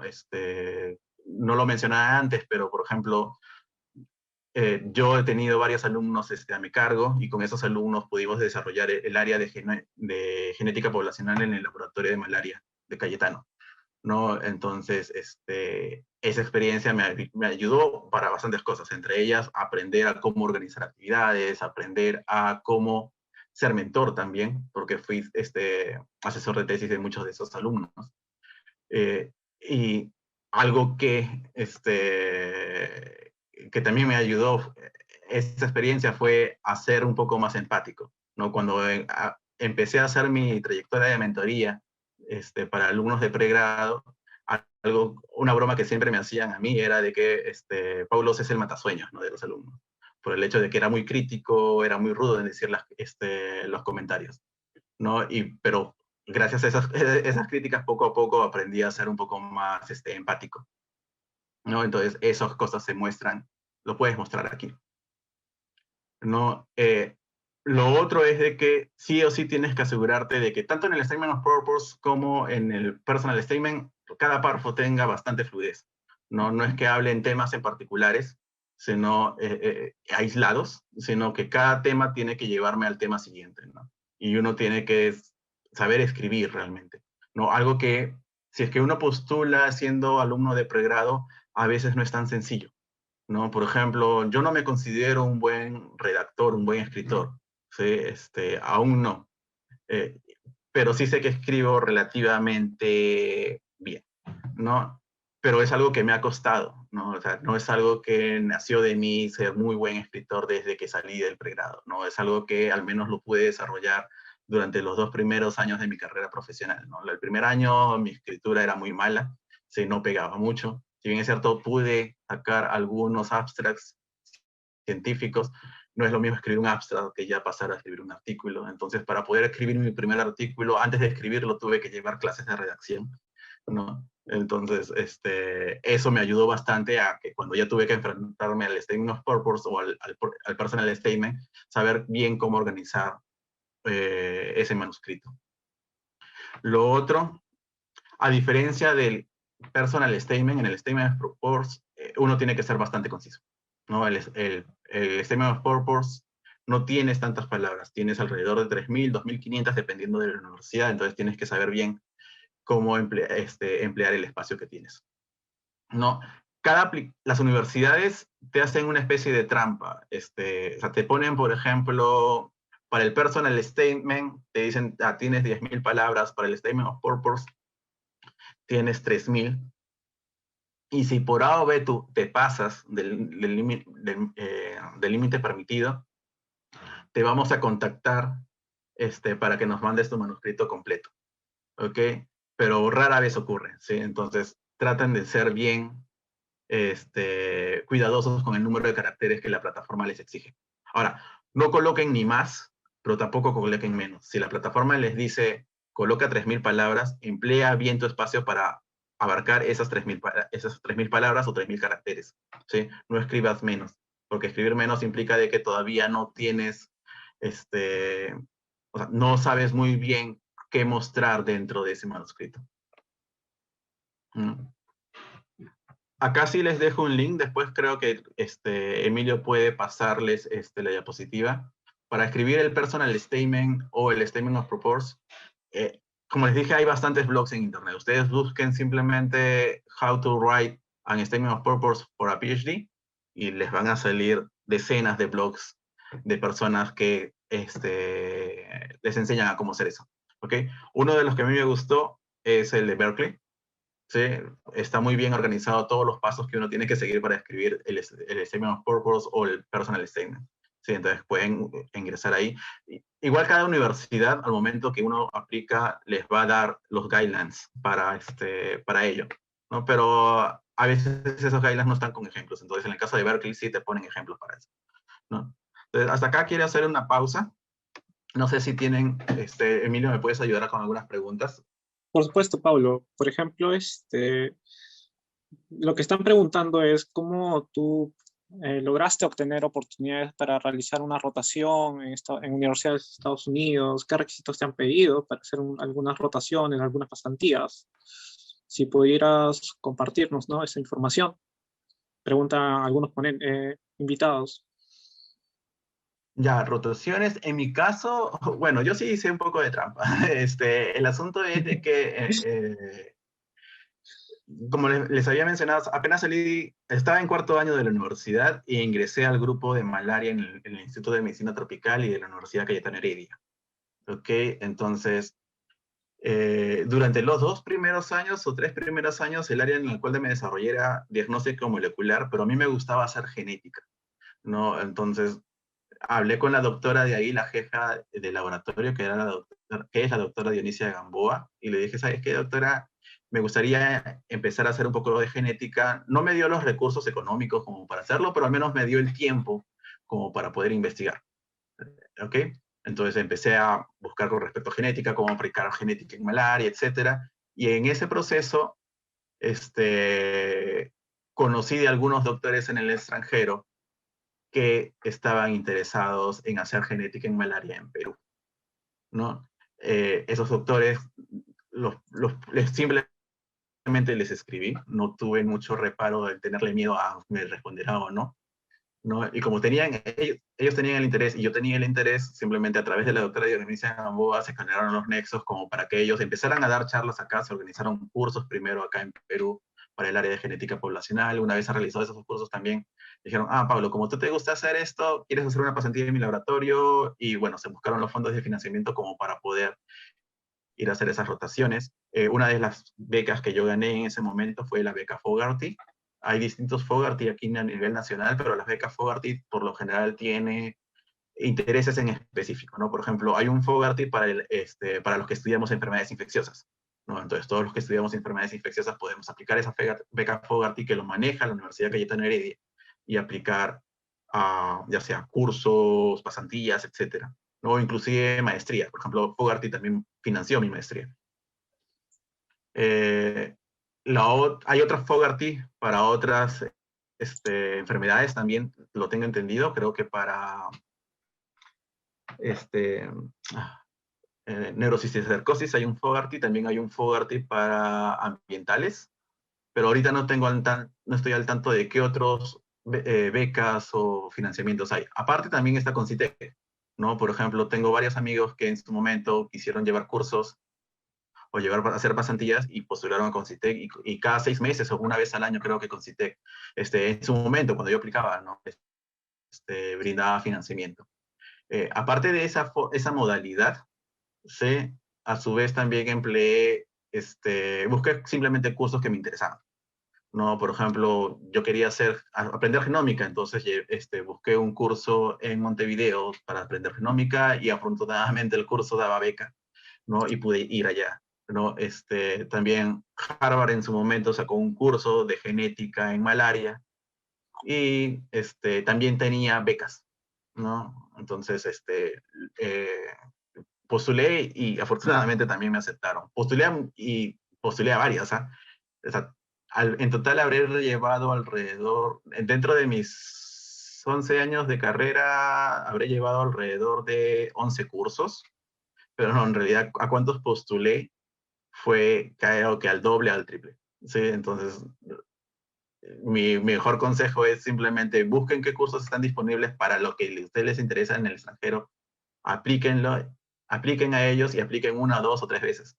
¿Sí? Por ejemplo, había un curso que a mí me gustaba y que lo quise llevar desde el año 2014, ¿sí? Que es un curso de biología evolutiva, que lo dicta la Universidad de Chicago en Woods Hole, Boston. ¿Sí? Y a ese curso apliqué en el 2015, me rechazaron.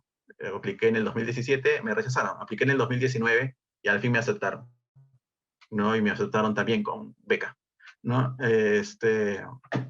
Pero igual, es constancia en ello, ¿no? Ahora, para aplicar los cursos y las pasantías y los internships, etcétera, siempre te van a pedir algo, que es una carta de recomendación. ¿Ok?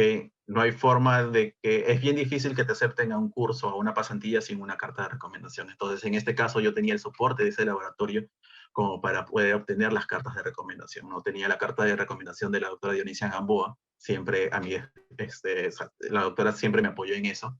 Adicionalmente, desde el 2013 yo ya había contactado al doctor Ananías Escalante en Temple, y que él hace genética, entonces él también me brindaba cartas de recomendación para poder postular a esos cursos, ¿no? Ahora, ¿cómo conseguir cartas de recomendación? La única forma es que ustedes roten en algún laboratorio, ¿ok? Eh, y que sean constantes dentro de ese laboratorio, ¿no? Eh, eh, en mi caso yo estuve en malaria, sé que otros, por ejemplo, han estado en laboratorios de bioinformática y bueno, el PI o el jefe en ese laboratorio brinda también cartas de recomendación, ¿no? Por ejemplo, uno de los ejemplos creo que es el doctor Mirko Simic en Cayetano, ¿no? El doctor Mirko también tiene muchos alumnos y muchos de sus alumnos siempre viajan, no necesariamente para doctorados, pero al menos para cursos del exterior, justamente gracias a sus cartas de recomendación que les puede brindar. Ahora, ¿cómo buscar cartas de recomendación? Por lo general tiene que ser de personas con cierto nivel de trayectoria de investigación en el área que a ustedes les interesa, ¿no? Es muy difícil, lamentablemente para nosotros la investigación no es algo común, no es algo que recién está dándose y hay muy pocos grupos de investigación. Entonces, a veces nos tenemos que adaptar a hacer investigación en lo que actualmente está disponible, ¿no? No sé muy bien cómo es el background de las personas que están ahorita como oyentes, pero o sea, lo que les recomendaría es de que en base a sus intereses busquen qué grupos locales hay que hagan investigación en el área que ustedes quieren, roten en esos laboratorios, háganse conocer por el PI de ese laboratorio, eh, generen buenos productos con él y una vez tengan su confianza, pídanle cartas de recomendación para que puedan llevar cursos en el extranjero, ¿no? No necesariamente un doctorado, pero algún curso, un workshop, pasantías, etc. ¿No? ¿Alguna otra pregunta? Claro, estimado. A ver, por ejemplo, te preguntan si desde pregrado comenzaste a publicar artículos o presentar pósters, ¿no? O fue ya en tu maestría. Coméntanos quizás un poco sobre ese tema o fue cuando ya egresaste. No, sí. Mi primer póster fueron 2 pósters a nivel nacional, en el Congreso de Biólogos. ¿Sí? Y eso los hice, el primero fue cuando estaba en 4º año de la universidad, el segundo lo hice cuando estaba en 5º año de la universidad, ¿no? Y ya apenas salí de la universidad, y como ya estaba trabajando, también seguí publicando pósters, ¿no? O abstracts científicos en congresos internacionales, ¿no? Entonces no es algo que haya realizado ya con mi maestría. En realidad, el escribir abstracts científicos sí es algo que se me hizo constante desde que ya estaba en pregrado, ¿no? Ahora, ¿por qué lo pude hacer? Es justamente porque desde cuarto año yo ya estaba haciendo mis prácticas en un laboratorio y me mantuve en ese grupo de investigación, ¿no? Y me mantuve porque me gustó, ¿no? Si ustedes encuentran algún laboratorio, algún área que les gusta, hacen su rotación, mi mejor recomendación es de que producto de esa rotación salga algún producto. No, no simplemente roten para adquirir algún tipo de habilidad, algún tipo de conocimiento, sino que con ese conocimiento generen algo, ¿no? Y no tiene que ser algo muy complejo. ¿Ya? Por ejemplo, mi primer artículo, o primero, mi primer abstract científico en una revista internacional que fue en el 2012, en un congreso internacional que fue en el 2012, fue simplemente estandarizar una técnica de extracción de ADN a partir de láminas de microscopía, algo bastante simple, ¿sí? Pero ese abstract me permitió, en primer lugar, postular a ese congreso, gané un Travel Award para poder ir al congreso y presentar ese póster, ¿sí? Entonces, no tiene que ser cosas muy complejas, o con que desarrollen algo o que apliquen algún conocimiento en un área en particular, es más que suficiente. Wow, Pablo, realmente genial. Otra cosa que si nos podrías comentar el tema de tu CV. eh, por ejemplo, muchos chicos a veces dicen, no, ponen todo como 5 o 6 hojas. ¿Tú recomiendas ese tipo de cosas o explayarte mucho en tu CV o cuando tú enviaste tu CV a No, Harvard sean fueron concisos. No, no, no, concisos? no. O sea, muestren, o sea, nuevamente, muestren la información que sea relevante para el programa que ustedes quieren. No, o sea, por ejemplo, en mi caso, yo empecé a rotar en laboratorios en realidad, inclusive antes de cuarto año de la universidad. Yo empecé a rotar en laboratorios desde tercer año o mitad del segundo año de la universidad. ¿Sí? Y los primeros laboratorios que roté fueron laboratorios de entomología, laboratorios de ecología, dentro de la Universidad San Marcos y dentro de la Villarreal. ¿Ok? Pero, y si bien es cierto, tenía esa experiencia para el programa en particular, que es enfermedades infecciosas o ciencias biológicas en salud pública, realmente no me sirve de mucho, ¿no? Entonces, eh, lo que tengo que colocar en el CV en realidad debe ser aquella información que es relevante para el programa, ¿sí? Ahora, igual, ustedes cuando postulen no van a postular a un solo programa, van a postular a varios probablemente. Entonces, traten de que todos esos programas a los cuales postulen sean coherentes entre sí, ¿no? O sea, no voy a postular a ecología en un programa y enfermedades infecciosas a otro, ¿no?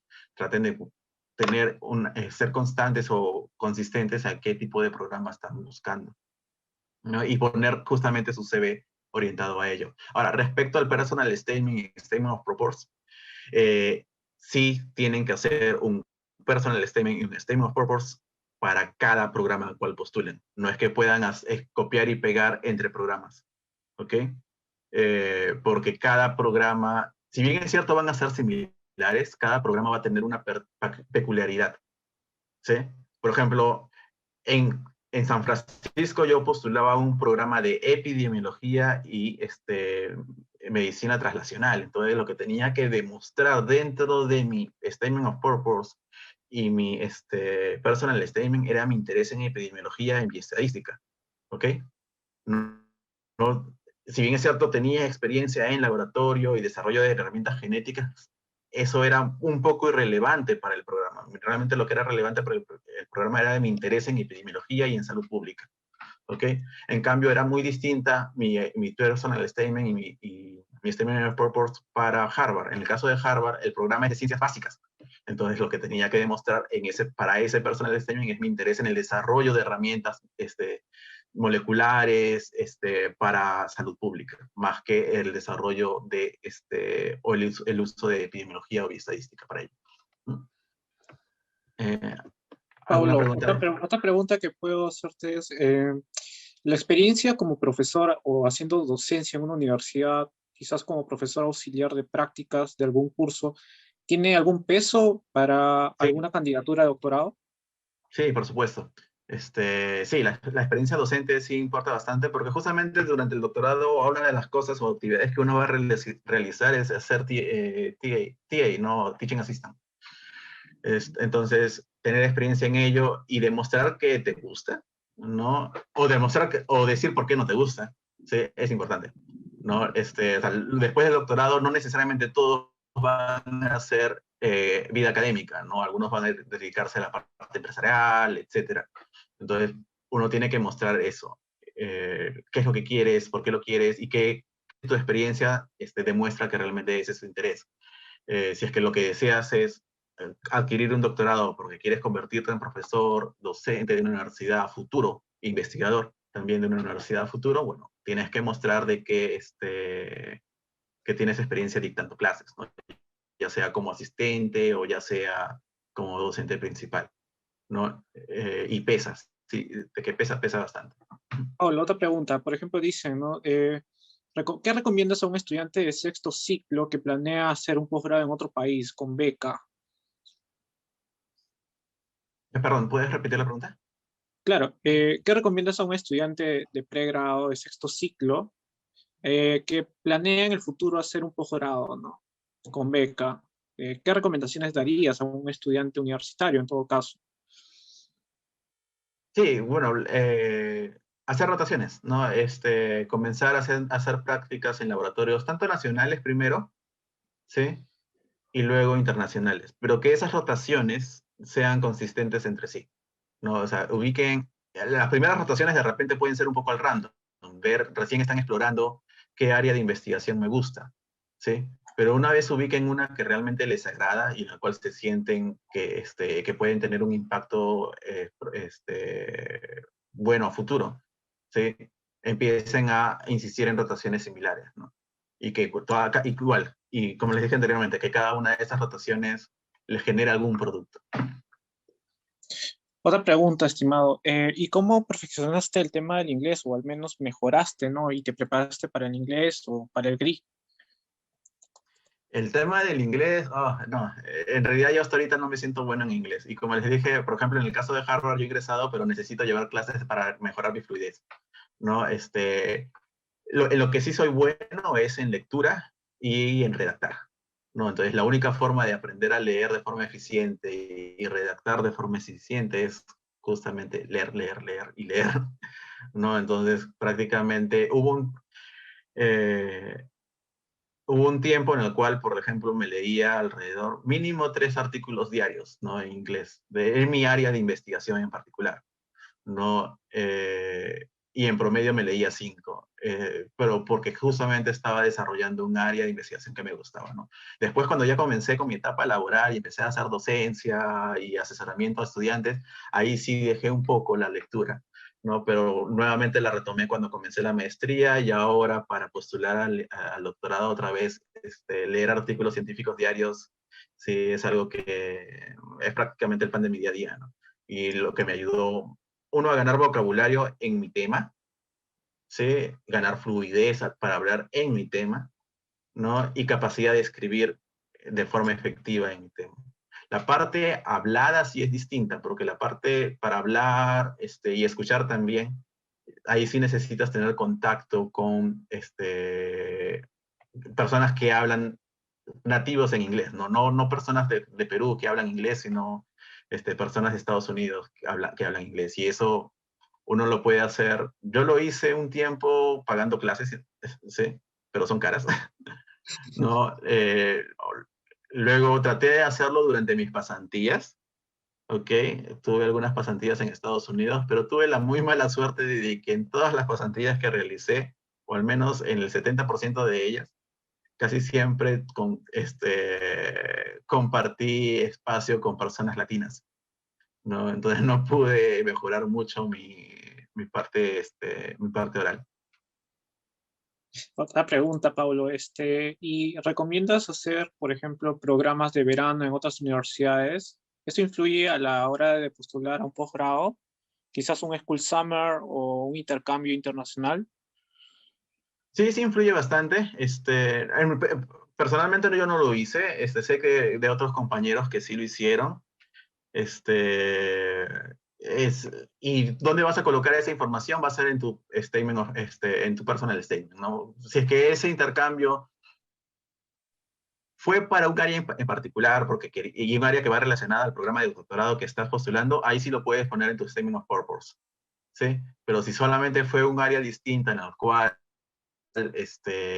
bueno, te sirvió para crecer profesionalmente y para tener un poco más de conexiones internacionales, yo lo pondría más en en tu personal statement, ¿no? Como para agarrar y mostrar de que, bueno, soy una persona que tiene la motivación de querer salir al extranjero y desarrollarse y rodearse de profesionales competitivos, ¿no? Pero, o sea, tienes que saber la información que vaya a colocar, tanto en el CV, en el personal statement o en el statement of purpose, tengo que saber el por qué la coloco, ¿no? Cómo vender esa información que estoy colocando ahí. No lo voy a poner simplemente al random, ¿no? Perfecto. Y otra pregunta quizás, mm, ¿qué recomiendas, por ejemplo, para los estudiantes universitarios? Bueno, más o menos si podrías recomendar algún laboratorio de Cayetano para que puedan realizar quizás alguna pasantía de investigación, quizás compartir un poco de información sobre el laboratorio de malaria en el que perteneces o el Ya, laboratorio ahí del está un poco Biolab, donde difícil estamos, ¿no? responder a esta pregunta, porque va a depender mucho de cuál sea el interés de la persona, ¿no? Entonces, hay distintos laboratorios en Cayetano, hay también varios laboratorios en UPC y otras universidades en San Marcos, etcétera. Y en realidad, dependiendo de la carrera profesional que uno haya desarrollado, tiene que buscar justamente en qué laboratorios se desarrollan o hacen las técnicas que uno ha aprendido o que uno quiere desarrollar, ¿no? Por ejemplo, en el caso de Cayetano, eh, yo no postulé a Cayetano, ¿sí? Sino más bien a mí me recomendaron. eh, Como tenía buenas notas en el área de genética y biología molecular, bueno, el profesor de la Villarreal me dijo, ¿sabes qué? Se ha abierto una plaza en Cayetano, me están pidiendo un alumno, no sé si quieres ir. Y bueno, yo fui como para tantear qué había, ¿no? Y tuve la suerte de que me gustó y me quedé ahí. Eh, pero va a depender mucho de tu interés, ¿no? Por ejemplo, mi interés en ese momento, cuando era pregrado, era seguir aprendiendo más de biología molecular, seguir aprendiendo más de genética y aplicar eso hacia enfermedades infecciosas o salud pública en general, ¿sí? Entonces, los laboratorios en los cuales hubiera podido hacer esas prácticas era uno, el laboratorio de malaria, que se encarga de hacer vigilancia molecular de parásitos de malaria. Después tenía a disposición el laboratorio de bioinformática del doctor Mirko Simic, que también hace lo mismo, pero en tuberculosis. Otros laboratorios como los de la doctora Cristina Guerra, por ejemplo, trabaja en neurocisticercosis, etcétera. Entonces, va a depender mucho de cuál es mi interés o cuál es el interés de ustedes como para saber qué buscar, ¿no? Entonces, ¿dónde pueden encontrar esa información? En realidad lo van a encontrar en las páginas de las universidades.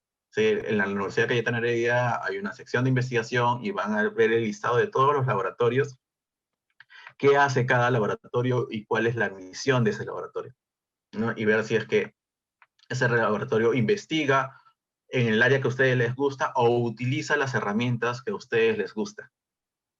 ¿Ok? Y ese es un trabajo que lo tienen que hacer ustedes, ¿no? Entonces, tienen que saber, al menos a nivel local, bueno, qué instituciones hacen investigación. Cayetano, San Marcos, UPC, el Instituto de Medicina Tropical de Cayetano, etc. Entonces, dentro de esas instituciones, ir a sus páginas web, buscar en la sección de investigación o en la sección de laboratorios y ver cada laboratorio uno a uno, ver qué realiza, ¿no? Afortunadamente Cayetano antes no tenía esa política de mostrar lo que los investigadores hacían y actualizarlo, ¿no? Yo me acuerdo que cuando ingresé no existía esa página aún, ¿ok? Recién se desarrolló como que en el año 2013, 2014, ¿no? Y se desarrolló y nunca se actualizó, sino hasta el 2017, ¿no? En el cual ya de forma continua empezaron a actualizar la información de los laboratorios. Okay, pero actualmente sí hay, entonces busquen en base a sus intereses, ¿no? A nivel ya sea acá local en Lima o inclusive laboratorios fuera. Yo recuerdo que en su momento también salieron algunos laboratorios en Chincha, en en Pucallpa, en el laboratorio de Santa María, creo que en Chimbote, y en laboratorios en los cuales cada uno siempre van a buscar rotantes. O sea, investigación no es una área tan popular y siempre se va a necesitar manos. Entonces, en conseguir una pasantía o una rotación es posible, ¿ok? Conseguir una rotación pagada es más difícil, sí, pero al menos una rotación de 3 meses en los cuales uno puede agarrar y ver si es que esa área me gusta, no es algo que no se pueda conseguir. Por ejemplo, acá hay una pregunta que quizás yo puedo responder. Por ejemplo, preguntaron de que si el tema de los laboratorios se refiere a práctica. Acá nos ha preguntado Valeria y dice, por ejemplo, mi carrera es de nutrición. Eh, Depende, ¿no? Por ejemplo, en el caso de UPC específicamente, sí consideran el tema de investigación como parte de prácticas preprofesionales, pero depende de tu director de carrera, ¿no? O facultad en sí. Y bueno, sobre el tema de pasantías, pues ya lo respondió Paulo. Paulo, realmente ha sido una ponencia excelente. Realmente, gracias por aceptar la invitación. Realmente, nuevamente felicitarte por haber sido aceptado en la Universidad de Harvard. Espero realmente pues que puedas seguir colaborando con nosotros en el futuro, con UPC, y que puedas incluso aceptar alumnos peruanos, ¿no? En tu laboratorio. Si podrías dejarnos tu correo por el chat o si quieres yo ya lo comparto después, Sí, sería genial. tú lo compartes, por favor, Emilia. Sí, más bien, disculpa por habernos explayado un poco, las preguntas fueron bastantes. No, no, es que ha estado muy buena, de verdad, la presentación. Realmente hay muchos chicos que están ahora con la mente un poco más clara.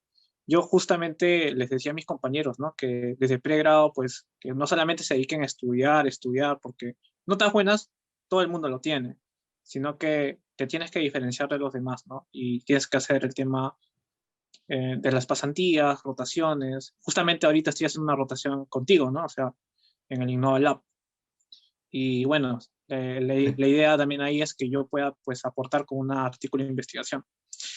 Y invito pues a que mis compañeros pues, también se pongan las pilas y no solamente busquen en Cayetano, sino que en UPC también tenemos el Centro de Innovación e Investigación que está en el campus Villa y justamente ahí trabajamos con el apoyo del doctor eh,